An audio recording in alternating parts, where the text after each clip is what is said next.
কিচেনে আপনাদের স্বাগত। আমার তো রান্না হয়েছে, তাই একটু ডালের সাথে তরকারি করতে হবে, তাই বললাম একটু আলু পটল করে নিই।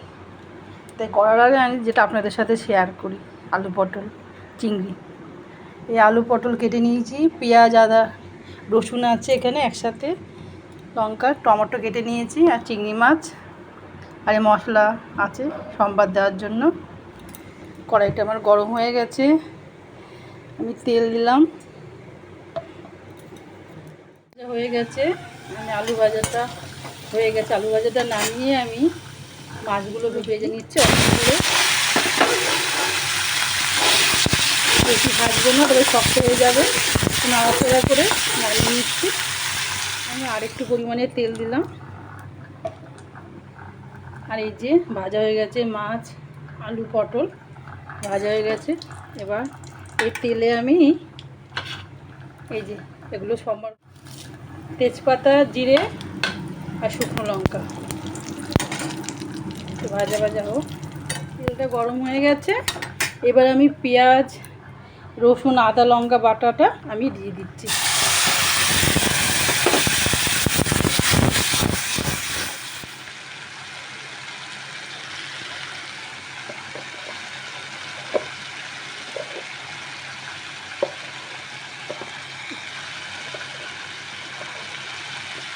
হলুদ দিলাম,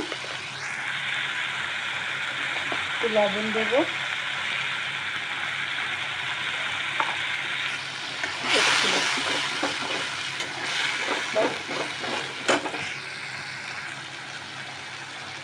সামান্য হোক। তারপরে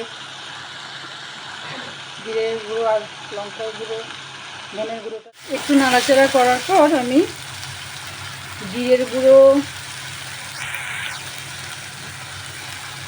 ধনের গুঁড়ো আর একটু পরিমাণে হলুদ দিলাম,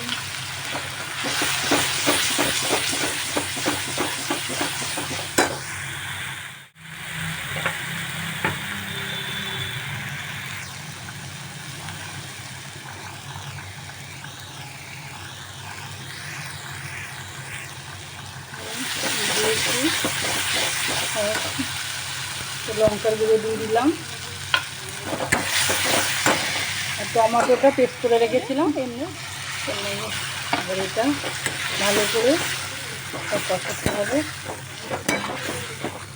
আলু পটল চিংড়িতে তো তেলটা বেশিই লাগে, এটা একটু হোক। তারপরে একটু পরে আমি চিনি দেবো, অনেকটাই হয়ে গেছে, চিনি দিয়ে দিলাম।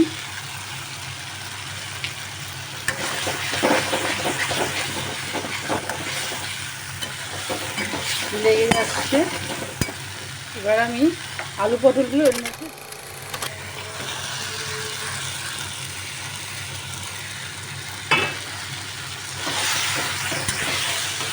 আলুগুলো দিয়ে এটা আমি ভালো করে মশলাটা গায়ে দেবো, কষাও গেল। তারপর আমি চিংড়ি মাছ দেবো, নতুন এতটা হয়েছে। এবার চিংড়ি মাছগুলো দিয়ে দিলাম, দিয়ে নাড়তে থাকি আস্তে করে। হয়ে গেছে চিংড়ি মাছগুলো সবচেয়ে বেশ ভালো করে মাখামাখি হয়ে গেছে, এবার লেগে যাচ্ছে মানে হয়ে গেছে। এবার আমি জল দিয়ে দেবো, অল্প পরিমাণেই দিলাম, মাখো মাখো করবো, আর একটু লাগবে জল। এবার ফোটানো হয়ে গেলে আমি গরম মশলা বেটে দিয়ে দেখুন হয়ে গেছে।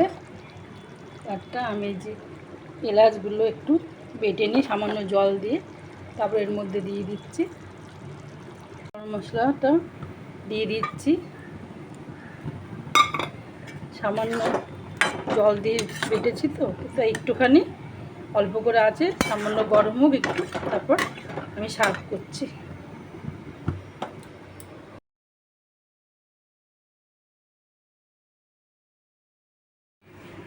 আমার পটল চিংড়ি করা কমপ্লিট হয়ে গেছে, দেখুন দেখতে দারুণ হয়েছে, খেতেও অসাধারণ হবে। আপনারা দেখুন এইভাবে করবেন।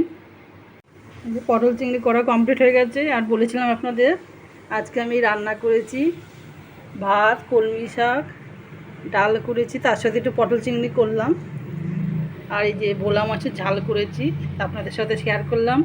আর আমি যা ঘরোয়া যা থাকে ঘরে রান্না করি ওই নিয়ে সহজ উপায় যেভাবে করি আমার সাথে থাকবেন আপনারা।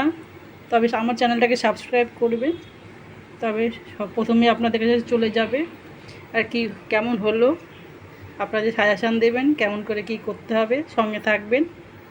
আর নিত্য নতুন যা ঘরোয়া করব আপনাদের সাথে শেয়ার করব। নমস্কার।